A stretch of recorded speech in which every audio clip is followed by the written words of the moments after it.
This is A Different Perspective with Kevin Randall. Kevin is a retired United States Army Lieutenant Colonel who has studied UFOs for more than 50 years. His military training has provided him with unique insight into military operations and UFO research. Kevin has investigated many of the most mysterious cases and has been consulted for dozens of documentaries and been interviewed on hundreds of radio and television programs about UFOs. Considered to be one of the leading experts on the Roswell UFO crash, Kevin has written more than 25 books about UFOs, including Roswell in the 21st Century and Encounter in the Desert, a re-examination of the Socorro UFO landing. Now here's the host of A Different Perspective, Kevin Randall.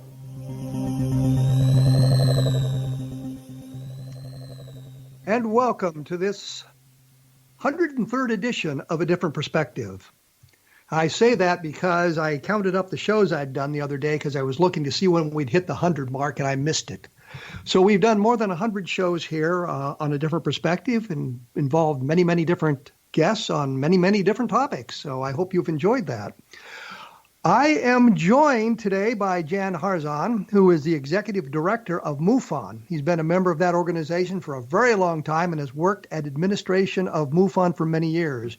His interest in UFOs was inspired by his one sighting, and that not only sparked an interest in UFOs, but his lifelong work. Jan Harzan, welcome to A Different Perspective. Great to be here, Kevin. Thanks for having me on your show. Well, got to have somebody on the show, so it might as well be you. Exactly. Thank you. Yeah. How was that for a really ego boost there? It's always a pleasure to come on and talk about my favorite subject, UFOs. Oh, I thought you were saying your favorite subject was me, but that's a whole different topic. Well, UFOs and Kevin Randall, yes. It rolled one after the other, right? Yes. I don't know. I just gotten bizarre all of a sudden. Everything was serious, and all of a sudden I fell off the serious boat. So there you go. One of the reasons I wanted to talk to you today is to learn something about the number of UFO reports as opposed to good reports, meaning are you finding that you're getting a lot more reports than in the past? Is it kind of holding steady? Or are you finding that many of the sightings that are reported can be explained in the mundane? What's the trend going on in the world of UFOs? Well, from an overall reporting perspective, we're seeing it pretty much steady as she goes for the past 10, 12 years. We get between 500 to 1,000 reports a month, and that tends to ebb and flow. In the summer months, we get more, and in the winter months, we get less. But I have not seen any fall off. In fact, it's been very, very constant. What has changed, I think, is our investigative capabilities, which I think is paring a lot more IFOs out of the database. So when we investigate a case, we end up putting it in one of 5 dispositions, either a hoax, insufficient data, information only, unknown, and IFO. So identified flying object.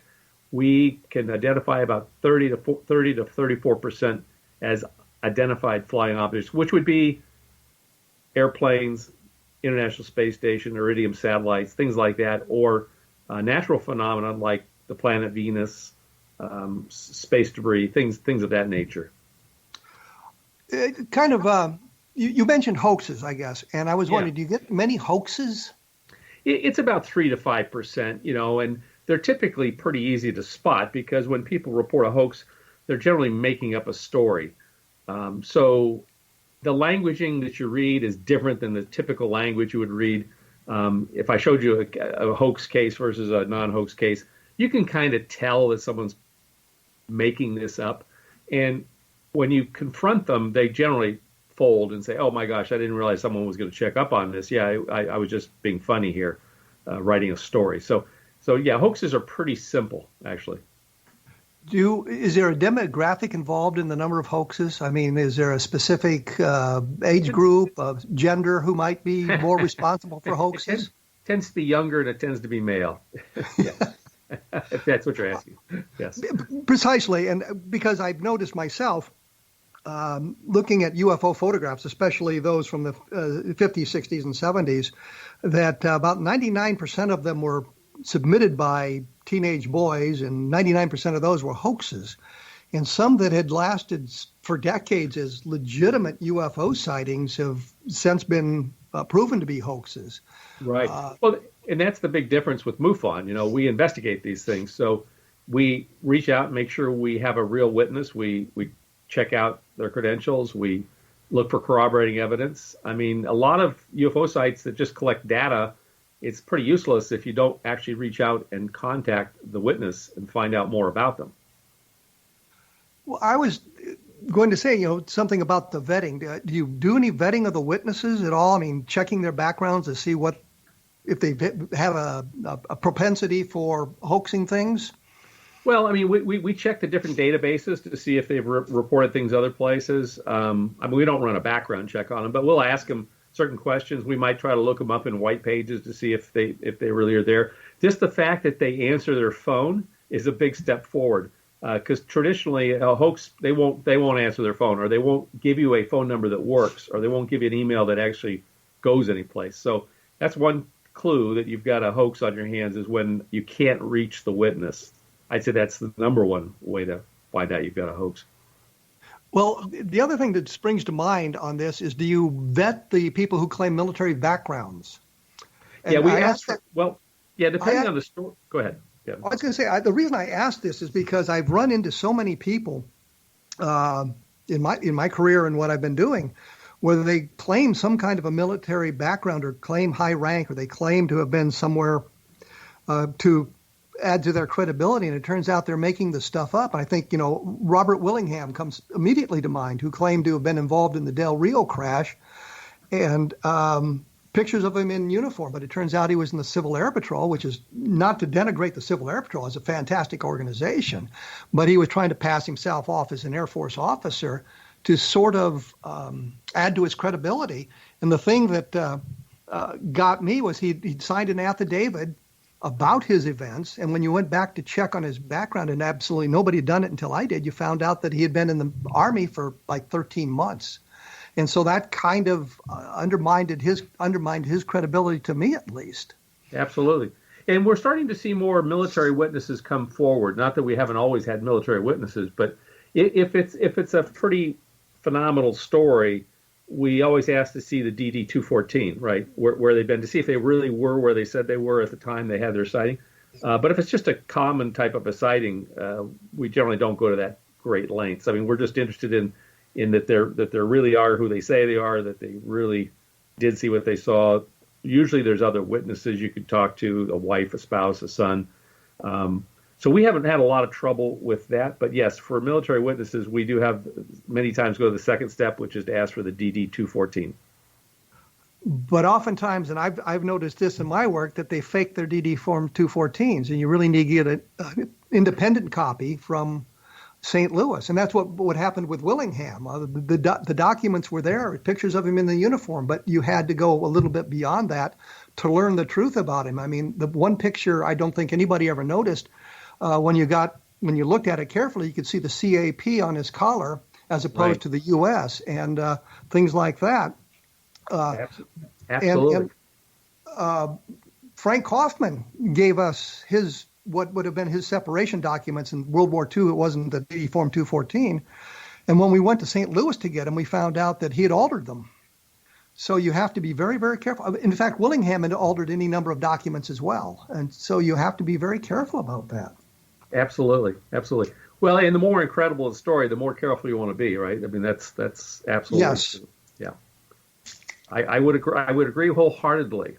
The interesting thing, Kevin, is we are seeing more military witnesses come forward because of the shows on TV, specifically Unidentified, where you've got the Navy pilots and the radar operators and other folks willing to go on camera. And many of these folks are seeing these people on camera saying, well, if it's okay for them to talk, it must be okay for me to talk. And they're starting to share their experiences when they were in the military or current experiences. So I find that very encouraging, actually. Well, the thing that strikes me there is Pappy Henderson, who was involved in the Roswell case, was in the supermarket and found the story of the Roswell crash in one of the tabloids there. And he said to his wife, well, if they're printing it in the newspaper, it's okay for me to talk about it. But since it had been classified, very highly classified, he was wrong on that point. Yes. The fact that it was in the newspaper didn't give him permission to talk. And I'm sure some of these other people are probably in the same boat, that they think they have permission to talk about it, but maybe do not, Yeah, which makes their story more interesting, I guess. right. And we don't encourage people to. Obviously, we don't want anyone going to jail for violating a security oath, but people do want to share this, particularly as they get older in years. Kevin, I find this is that as they get up in their 80s, they start to realize I don't have too many years in front of me, and so it's important for me to share what I know. The hard part is, depending on how far the story goes, is how do you corroborate it? We had a gentleman share with us the fact that he was on duty and was in a location as a special forces guy where he saw military guys materialize out of a wall and then two aliens come out of the wall behind them. Well, that's an interesting story, and yes, he is who he said he is, and yes, his DD-214 and things like this, but how do you corroborate that kind of a testimony? It's just very difficult. I mean, that's a very good question, and we'll answer it when we come back in just a few minutes. I've got to take a break here. This is, of course, a different perspective. If you want more information about what we're talking about today, I'm at www.kevinrandle.blogspot.com. And, of course, you can check the MUFON site, which is probably MUFON.com or www.MUFON.com. Just type MUFON into your search engine. You'll be able to get there. And when we get back, I'm going to want to talk about more about this military stuff. And you mentioned the tic-tac and that sort of thing. So we'll chat that up as well when we come back. So stick around.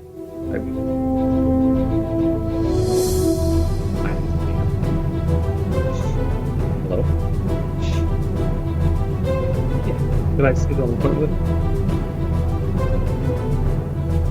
No.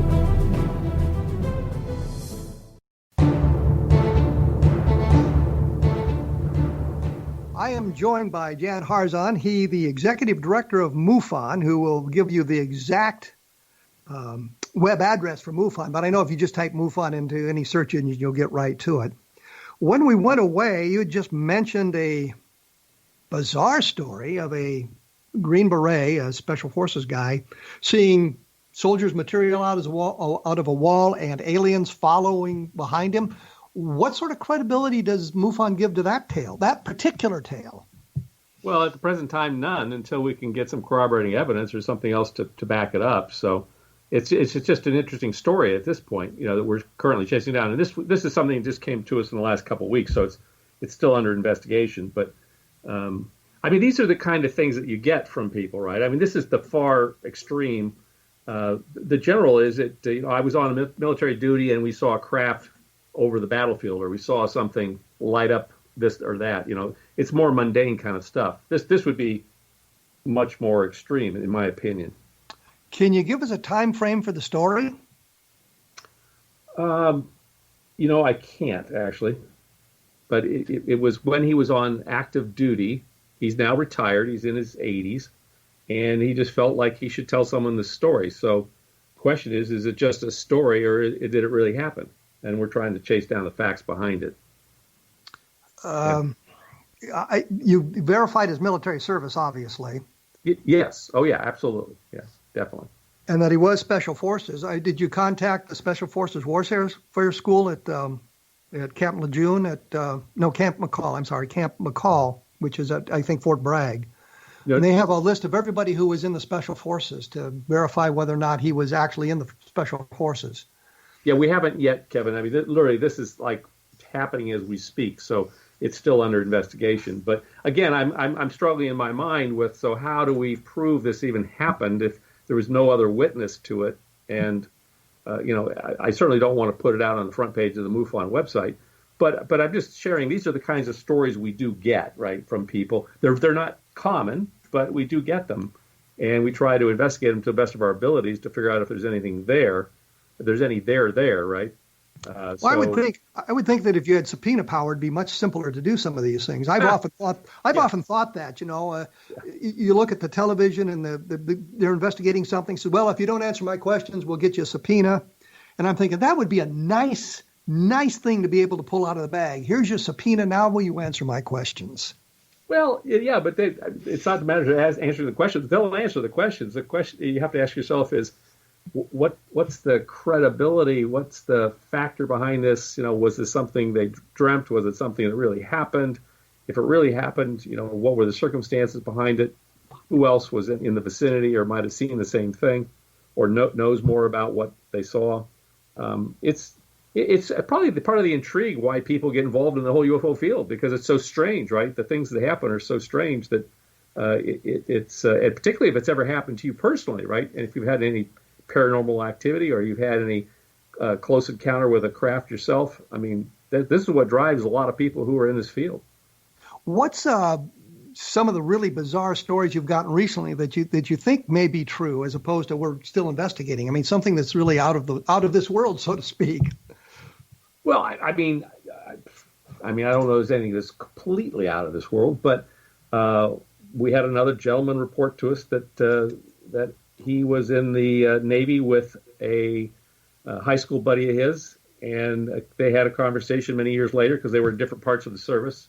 And his buddy was in the submariner service, and he commented to his buddy, who was the guy on the phone with us, saying, if you've ever seen the sub on Voyage to the Bottom of the Sea, or Fantastic Voyage, I think, he said, we have submarines just like that, but ours fly. So we're in the process of chasing that lead down. I mean, submarines that fly. Sounds a little bit like what William Tompkins was talking about in his book Selected by Extraterrestrials, when he claims to, back in the 40s and 50s, to have designed long tubular craft for the U.S. Navy that were supposed to be spaceships, which in itself seems like a fantastic story. So you're trying to put all these puzzle pieces together. I think that's about as bizarre as it gets, but I would say we don't have any facts to back it up as yet. We haven't spoken to the first-hand witness, and we don't even know if he was really a first-hand witness. He might have heard the story from someone else. So, when you pull the string and you go back and back and back, you kind of get to the core of the story. It kind of reminds me of the game we used to play in grade school, where the teacher would have you play telephone. They'd whisper something into one person's ear, would go around the classroom. By the time it came out the other end, it was a completely different story. So we always have to know who really was there, what did they really see, and were there any corroborating witnesses there that could testify to the same extent. So we chase that down. If you want to talk about cases, I mean, one of the incredible cases I think we've got in our files is case 74282, which came to us in 2015, although it happened in 2013, and it happened in Canada, our favorite neighbor to the north. And it was a CEO for a defense contractor in the Midwest, and he was up bear hunting with his two friends. And as they were finishing the day, they climbed down out of the tree. I guess they had some kind of a lookout up there with a tree with guns. And they were driving back, and they ran smack into a large barbell-shaped UFO, 170 feet long by about 40 feet wide by 30 feet tall. And it was completely smoothed and had AC current, purple or blue AC current arcing over the surface of the ship. And it was spinning as it moved down the roadway. And he caught it on his camera, his Sony video camera. When he first tried to photograph it, it was about 400 feet away, and both his cell phone and his Sony cam would not turn on. They were shut off, I assume, because of the EMF radiation coming off the craft. But as it got about a quarter mile away, which would be about 1,200 feet, his camera turned back on, and he was able to capture it on the camera. Now, when he replayed the camera, there was no image there, but he could see the pulsing of the engines on the video, and he was able to take that video and analyze it to find out, in his words, that how this thing was propelling itself was through two super electromagnetics that were being pulsed at 123 hertz. And I don't know if there's anything secret to that or how that works, but somehow this thing was levitated and it was moving down a track, and he was able to track it with his buddies. It really profoundly changed his life. He was not a UFO believer. In fact, he had no interest in UFOs at all, but it almost took over. It's almost like the Richard Dreyfuss in the movie Close Encounters. Yeah, Close Encounters of the Third Kind, where all of a sudden he went nuts trying to analyze his video and tearing it apart. He did a whole bunch of short clips, which we put on our website for a long time. I think they should still be there. but you could watch him and see his analysis of these spikes that he got on the camera. And I remember at one point he was going to go try to figure out if there was a way to phase shift the image or the signal on the camera back to a point where the image would reappear. I don't believe he was ever successful in doing that, but that's just such a solid case because you had 3 witnesses seeing this all, testifying to it, and then you had the camera footage and the analysis of the actual engine. Interestingly enough, he had asked me about my own sighting, which happened back in 1965, because the craft my brother and I saw was making a humming noise. So it had some kind of a resonant frequency going on, and he asked me to go do an analysis of that and basically download they have these things on the computer you can download, which you can basically run the lever back and forth, and you can ratchet up the sound from, I don't know, 100 hertz up to, several thousand hertz, and you can hear the sound. And he asked me to put it to the level where I thought it was, and I told him I did that, and I was at about 100 hertz. And I told him that before he replied back to me that the craft they saw was 123 hertz. So there seems to be something to do with the frequency of the pulsing of these engines and how they are able to do that, or at least one approach to levitating objects. But you would have to say that this really doesn't get us to the extraterrestrial, does it? No, it doesn't. It could be our own craft. Now, he did not think so because he, in his job, was building weapons for the CIA and for the military. And so he had contacts within the intelligence community, and he asked them, I saw this craft. Is it okay for me to talk about it? And they told him, sure, it's not ours, so sure, you can go ahead and talk about it. Now, you and I understand compartmentalization, and it certainly could have been ours, and they didn't have any need to know that it was ours.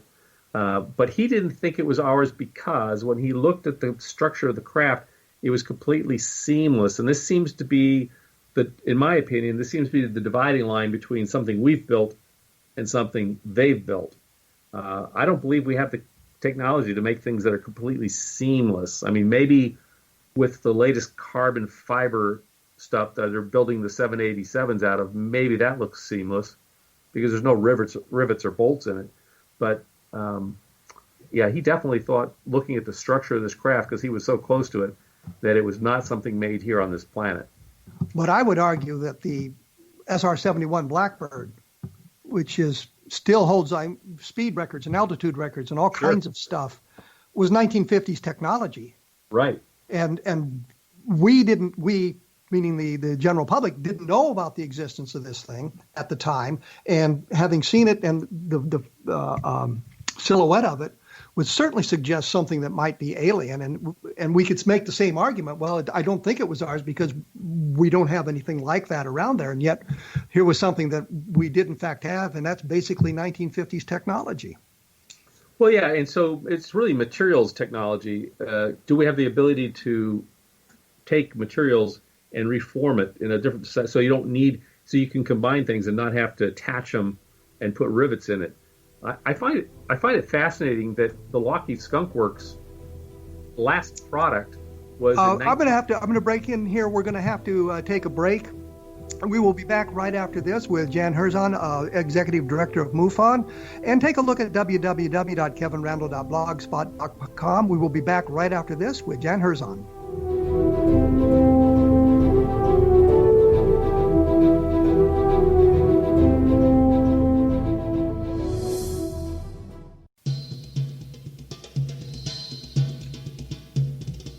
I'm chatting with Jan Harzan, him of MUFON, and I keep promising to give the official website address. Jan, why don't you plug it in right now? It's MUFON.com. Simple. Okay. MUFON.com. Well, I didn't make sure we had that right, so people could find that. And that kind of brings me to another question. I think we're kind of falling off the track we were falling a moment ago, but the TTSA, the To the Stars Academy, sure, which is getting an awful lot of publicity, an awful lot of press. Has that kind of sucked UFO reports away from MUFON, or good information going to them instead of coming to you? Is there any kind of relationship between your organization and theirs? Yeah, well, so to answer the first question, no, it hasn't. In fact, if anything, it's actually creating more of a buzz amongst the military and the folks who want to report things, and they do come to us. They do have, on their show, they ask for people to reach out to them. The problem or challenge they have is that it's Lou Elizondo and Lou Elizondo and Lou Elizondo. So, when you have 200 people wanting to talk to you, it's hard to do that with one person. So I think that's a bit of a challenge for them. But I think the good news is they're making some headway. They're getting some good stuff done. And I'm 100% supportive of everything that they're doing. So I think there's plenty of room here for an organization like TTSA to do what it's doing. They see their mission as different than what MUFON's mission is. And we can talk about that. But yeah, we don't have any formal working relationship, but we do talk to each other occasionally on different topics. So, I mean, that's all I can say. I mean, it's. Well, that was a question I was going to ask. Is there any communication? Have they reached out to you? You reached out to them, and you say yes, you have. Oh yeah, absolutely. I talk to Chris and Lou on a regular basis on different topics and different things. But they do what they do, and we do what we do. It's two separate organizations following their mission statements. I think I don't want to speak on behalf of TTSA, but what I see them wanting to do is create a media company that puts out information on this subject. And so far, everything I've seen them put out looks very credible to me, and it's not trying to push any agenda one way or the other. But also, they want to delve deeper into the science behind it, and with physicists and folks to ultimately build one of these craft. That's what I'm seeing on their website and reading what they're talking about. So more power to them. I mean, we're not trying to MUFON trying to build stuff. We're trying to be more of a public service group, nonprofit, that is a place where people can come, bring their sighting reports, more importantly, bring their non-human interaction reports, and have a empathetic ear to listen and to capture that and provide them whatever they need, whether it be counseling services, reporting services. I mean, folks, when they have a very close encounter, it is very traumatic to most people if they're not expecting it. And so they need someone to speak to. And typically they can't talk to their spouse about it. They can't talk to their children about it. They certainly can't talk to their employer about it. So they have nowhere to turn, and MUFON is that place to turn. And so we see ourselves as providing that service to the general public. Well, have you talked to them about the information being circulated on the internet, especially from the skeptical side of the aisle, that the Tic Tac, the Nimitz sighting, that's been solved by some kind of drone project or secret Army drone project, or something like that? Have you talked to them at all about that? I have, in fact. And here's the thing that people need to understand is that, first off, both Lou and Chris had admin access to the black budget. They saw every project that was there because they needed to in their respective jobs. Chris as a Deputy Secretary of Defense on the Senate Select Intelligence Committee as a staffer, and Lou as the head of the ATIP program for 10 years. They needed to know what was out in the sky and what was being funded by the military, the Pentagon, the Department of Defense. No such craft are in that system, from my understanding, and asking them direct questions about what you've just said. Now, if there were, it would be, how did they get around the funding process? How were they able to build this to that extent? The more important thing is that we've got craft in our skies which our military pilots can't identify, and they're basically running circles around us. Why isn't Congress more concerned about this? Why isn't this being reported? If this were the Russians or the Chinese, this would be a violation of our airspace. And so why aren't we seeing more of this being handled at high levels within our government? Because right now it's pretty much being ignored. Well, can you say it's being ignored, or could it be that these sort of events are so highly classified that only very few people at the very top are aware of them, and that doesn't drain into or leak into the public arena? Well, I'm seeing a very disturbing trend, and that is, as I hear some of these stories, data is being gathered and destroyed with regard to these interactions, which is very concerning to me, because that's, of course, one way you keep things secret is you destroy all records to it, so no one has any physical evidence to put forth to prove something's true or not true.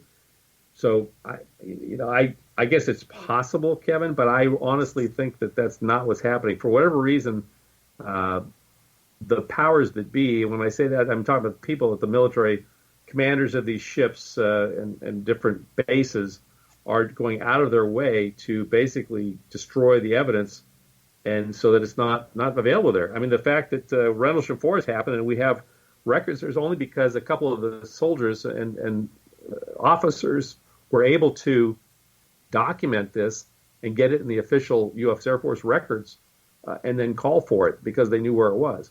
Otherwise, we wouldn't know about that.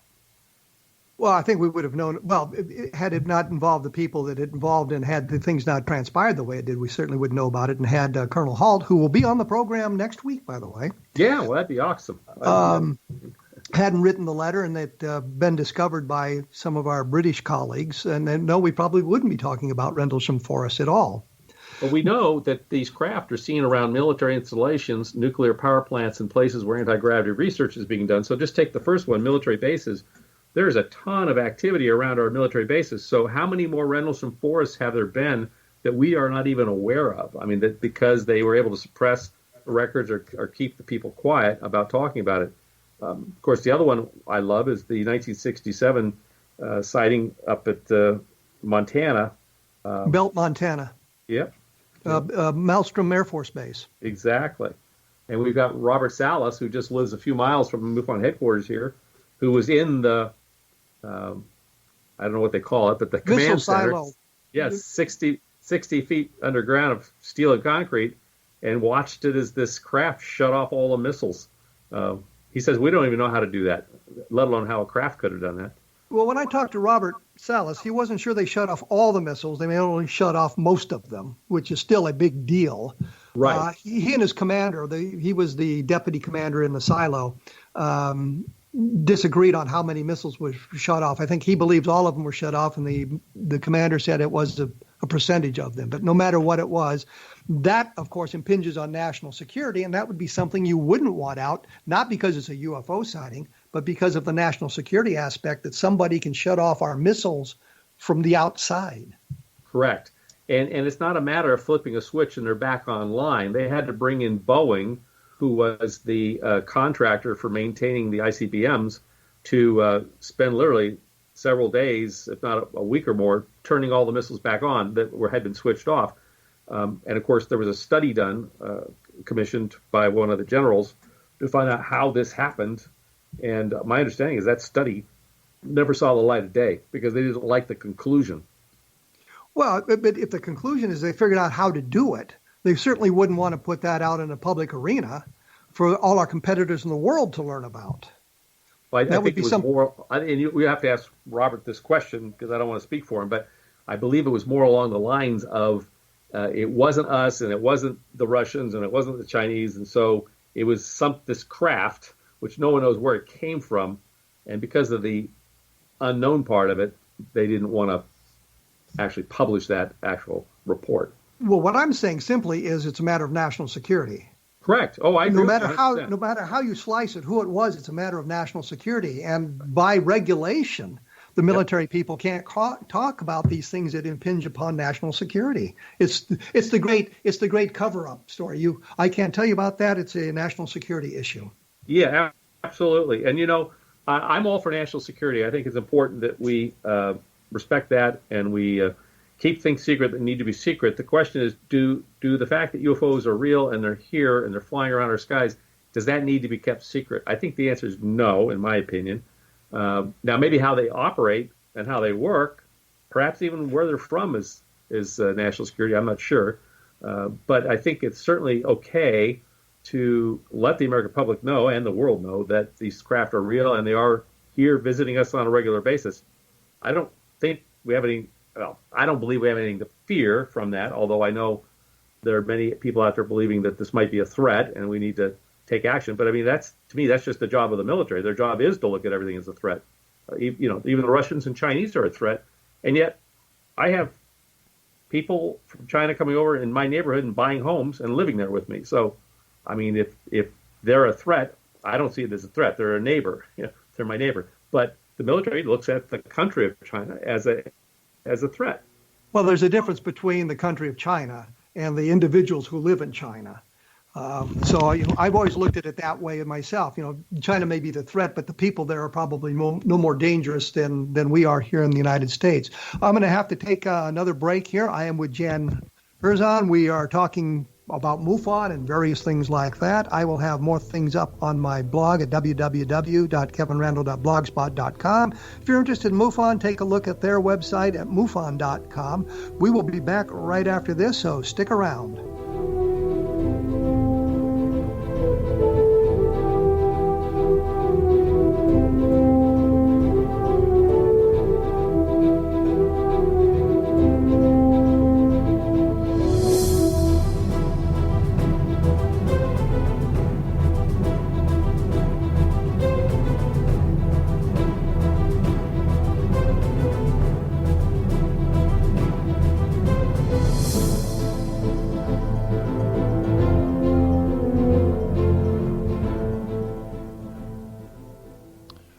And Tony Angelo disagree with what I say, and they disagree with me, and all of that sort of thing. But the thing that bothered me about this article is he mentioned in there that the military would have briefed their pilots in a secret meeting about the symbol seen on the side of the craft that Lonnie Zamora saw. And in questioning him about that, he said that he believed that's what would have happened. And I thought that he was basically suggesting he made that up. And I wondered about the vetting of the articles in the MUFON Journal, because that really is kind of worrisome. And I say that because as a writer, and using all these various sources, remember, people, using a single source is plagiarism, using 5 sources is research. That you go back and you say, well, the military briefed their pilots on what the symbol was, and you source it back to the MUFON Journal and Don Burlinson's story, but it turns out he had no source. He had no pilot telling him about that. And I wondered about that, and is there a way of kind of vetting the articles before they get into the journal?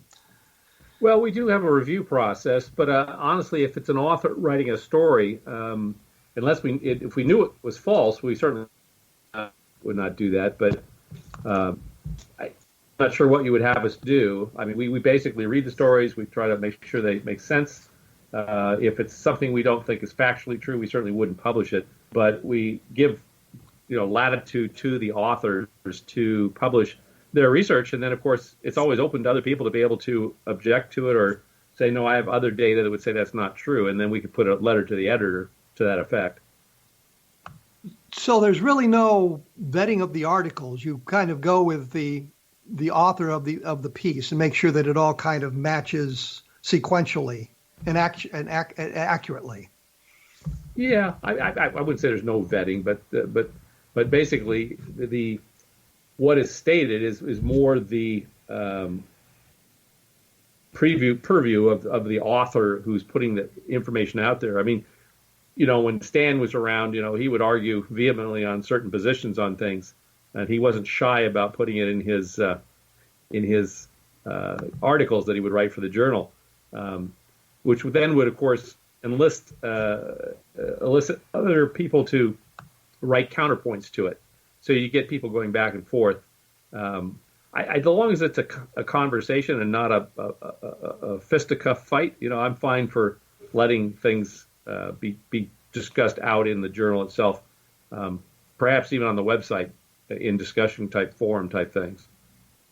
Well, as I say, the problem I had, and talking to Don about this, he said he used language that was suggestive of it being a speculation on his part as opposed to being an established fact. And I just wondered, when you're reading this sort of thing, especially in something like the MUFON Journal, if the reader actually picks up on the hesitation of the author to state it as a positive fact, but kind of use weasel words to get around that. And this one really bothered me because as a military pilot, I knew that there would have been no briefing, secret or otherwise, on what the symbol looked like. And I think Don's reasoning behind that was that the military would have wanted the pilots to know what the symbol looked like, so they would be looking for the right thing. And I'm thinking, no, you don't need to do that, because when the pilot comes back and he tells you what the symbol was, if you've already briefed him on it, then you've kind of contaminated the not the credibility, but the confirmation of the sighting. And if you don't tell him and he comes back and he's got the right symbol, then you've got something very interesting there. So I was kind of bothered by that when I read it in the journal. Mm-hmm. Well, this whole thing on the symbol has been much debated, and Ray Stanford, who was the original NICAP investigator on the case, claims that he purposefully didn't publish what it looked like because he wanted, as other witnesses would come forward, wanted to know that they had actually seen the craft. That's a whole other discussion. But to me, the symbol is kind of the least of it. I mean, there either was a craft or there wasn't a craft. And it either you're right. The symbol in this conversation is not the important point. The point was that Don had created in his mind this briefing about the symbol to the military pilots, and it was something that just simply was not. It was speculation on his part. To be kind about it. Yeah, so that should normally be called out in an article, that this is speculation. When I go on radio shows, I always say, this is what I know for a fact, and this is what I believe to be true, but, can't corroborate. I mean, I think we all need to be careful.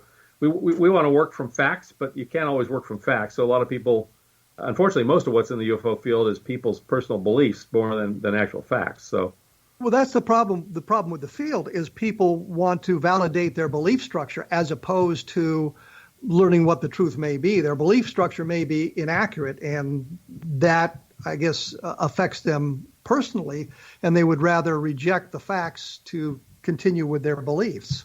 Yeah. It's not just the UFO field, though. This happens in every other avenue of life as well. I mean, so that's what we try to do. We try to get down to the facts. Was the person really there? Did they really see it? Do they really have the credentials they claim they have? The things that we were talking about earlier in the segment, that's all we can do. But your point's well taken, and I'll have to go back and reread the article, see what it said. We can always add to it or subtract from it. Well, then I'll bring up one other point, which is not quite as critical, but he has an affidavit from somebody involved with the landing at Holloman Air Force Base in April of 1964. But it doesn't seem that anybody involved in that affidavit had firsthand knowledge. It was all, my father told me this, or I heard this from a friend type thing. Right. So that information, while interesting, wasn't really overly useful. Yeah.